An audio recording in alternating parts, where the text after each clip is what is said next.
Welcome students, welcome you arts academy class 12th political science chapter समकालीन विश्व में अमेरिकी वर्चस्व। टॉपिक इराक पर आक्रमण। आज की क्लास में हम इराक पर आक्रमण, जो हमारा नेक्स्ट टॉपिक है 9/11 के बाद, इसके ऊपर डिस्कस करेंगे। इराक पर आक्रमण अमेरिका ने किया था, तो इसमें मेन हम एक ऑपरेशन के बारे में पढ़ेंगे जो इराक के विरोध में चलाया गया था। पहला जो हमने बात की थी ऑपरेशन डेजर्ट स्टॉर्म था, लेकिन ये दूसरा ऑपरेशन है और इस ऑपरेशन का नाम है ऑपरेशन इराकी फ्रीडम। तो स्टार्ट करते हैं। सबसे फर्स्ट पॉइंट क्या कहता है? सबसे फर्स्ट पॉइंट है 2003 के 19 मार्च को अमेरिका ने ऑपरेशन इराकी फ्रीडम के कूट नाम से इराक पर सैन्य हमला किया। सिंपल बात, 2003 में क्या हुआ? 2003 में 19 मार्च को अमेरिका ने किसके विरोध में ऑपरेशन चलाया? इराक के विरोध में ऑपरेशन चलाया और इस ऑपरेशन का नाम रखा इन्होंने ऑपरेशन इराकी फ्रीडम। आगे बढ़ते हैं। अमेरिकी अगुवाई वाले कॉलिशन ऑफ विलिंग्स आकांक्षाओं के महाजोड़ में 40 से ज्यादा देश शामिल हुए। मतलब कि इसमें अमेरिका अकेला नहीं गया। अमेरिका ने क्या किया? 40 और देशों को अपने साथ मिलाया, उनका महाजोड़ बनाया, मतलब कि इकट्ठा कराया, और इसका नाम था आकांक्षियों के महाजोड़। और मेन इसको इंग्लिश में कहा जाएगा कॉलिशन ऑफ विलिंग्स के नाम से। इसने 40 देशों को इकट्ठा कराया और अपने में शामिल कराया और फिर युद्ध किसके अगेंस्ट में किया? इराक के अगेंस्ट में। आगे बढ़ते हैं। संयुक्त राष्ट्र ने इराक पर हमले की अनुमति नहीं दी थी। मतलब कि ये सीधी किसने किया? ये सीधा हमला अमेरिका ने किया था और यूएनओ ने बिल्कुल भी नहीं कहा था कि आप जाके हमला कर दो, लेकिन फिर भी अमेरिका ने क्या किया? हमला कर दिया। आगे बढ़ते हैं। दिखावे के लिए कहा गया कि सामूहिक संहार के हथियार वेपन्स ऑफ मास डिस्ट्रक्शन बनाने से रोकने के लिए इराक पर हमला किया गया है। मतलब कि अब जब यूएनओ ने मना कर दिया कि बिल्कुल भी हमला नहीं करना, लेकिन फिर भी अमेरिका ने क्या किया? हमला किया। और हमला करने का रीजन क्या बताया? हमला करने का रीजन ये बताया कि जो इराक है वो क्या कर रहा है? सामूहिक संहार के हथियार बना रहा है। मतलब कि इंसानों को मारने के लिए खतरनाक हथियार बना रहा है, मानवों को मारने के लिए खतरनाक हथियारों का निर्माण कर रहा है। ये किसने कहा? ये अमेरिका ने कहा कि इसलिए अब हम हमला कर रहे हैं। किसके ऊपर? इराक के ऊपर। अब आगे क्या हुआ? इराक में सामूहिक संहार के हथियारों की मौजूदगी के कोई भी परिणाम नहीं मिले। मतलब जब उन्होंने हमला किया, हमले का रीजन दिया उन्होंने।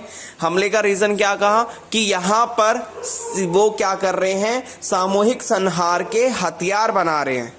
और जब उन्होंने हमला किया तो उसमें सामूहिक संहार के हथियारों की कोई भी प्रमाण नहीं मिला। मतलब कि ऐसे कोई भी वेपन्स नहीं मिले जिससे ये पता चले कि वो ऐसे ह्यूमन को मारने के लिए, मानवों को मारने के लिए क्या कर रहे हैं? खतरनाक हथियार बना रहे हैं।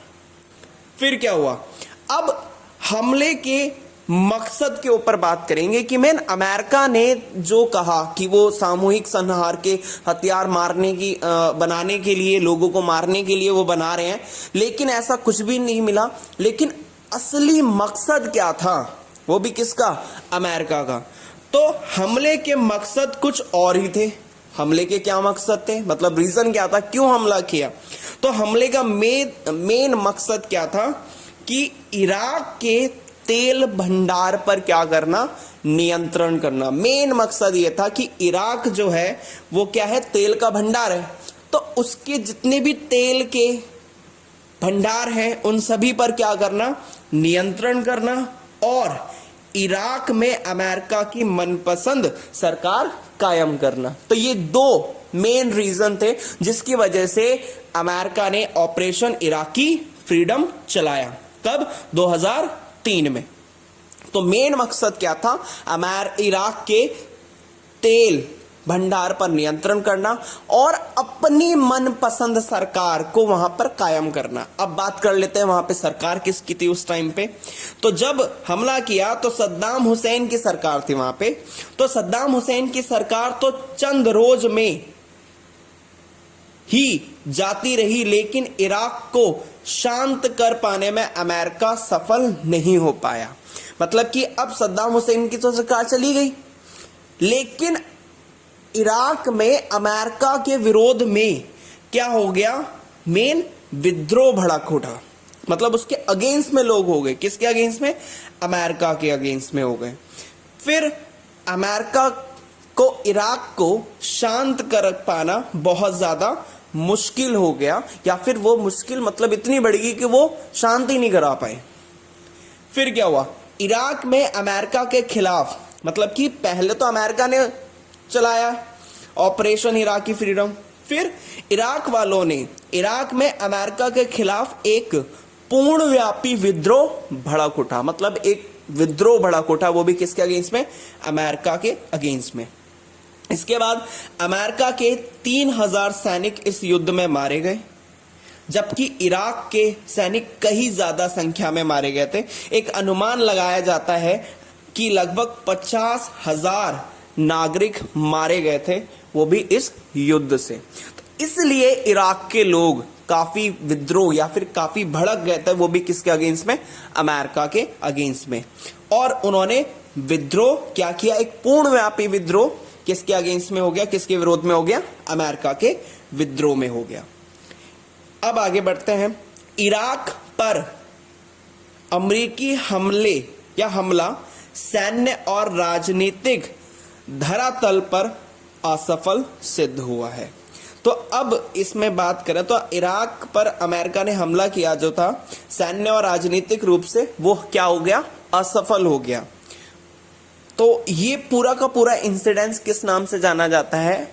Operation Iraqi freedom. बहुत ही इजी है, क्वेश्चन आपसे पूछ लेगा इराक के विरोध में कौन सा ऑपरेशन चलाया गया था अमेरिका के द्वारा, या फिर आपसे ये डायरेक्टली पूछ लेगा ऑपरेशन इराकी फ्रीडम के बारे में बताइए। तो आपको सिंपल बताना है 2003 के 19 मार्च में अमेरिका ने इराक के विरोध में एक ऑपरेशन चलाया जिसका नाम था ऑपरेशन इराकी फ्रीडम। इसमें 40 से ज्यादा देश थे, जुड़े हुए थे, जिनको कहा गया आकांक्षियों के महाजोड़ के नाम से इनको जाना गया। और अमेरिका ने इराक पर आरोप लगाया कि इराक क्या कर रहा है? सामूहिक संहार के हथियार बना रहा है। लेकिन जब हमला किया तो वहां से कोई भी ऐसे रिजल्ट या फिर मेन हम कह सकते हैं कोई भी ऐसे साक्ष्य प्रूफ नहीं मिले।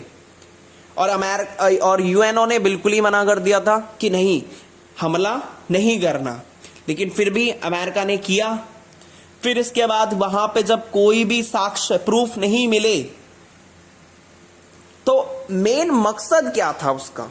अमेरिका का मेन मकसद था कि इराक के तेल भंडार पर नियंत्रण करना और अपनी मनपसंद सरकार को वहां पे कायम करना। और सद्दाम हुसैन की सरकार गिर चुकी थी। इसके बाद इराक को शांत कर पाना बहुत ज्यादा क्या हो गया था? असफल हो गया था अमेरिका के लिए। क्यों? क्योंकि इराक में अमेरिका के खिलाफ क्या हो गया था? विद्रोह भड़क उठा था। और लगभग अमेरिका के उस टाइम पे 3000 सैनिक मारे गए और इराक के कम से कम 50,000 नागरिक मारे गए थे। और अमेरिका ने जो ये हमला किया था इराक में, इसमें वो सैन्य और राजनीतिक दोनों ही रूप से वो क्या हुआ? सफल नहीं हो पाया। होप्स आपको समझ में आया होगा। Thank you.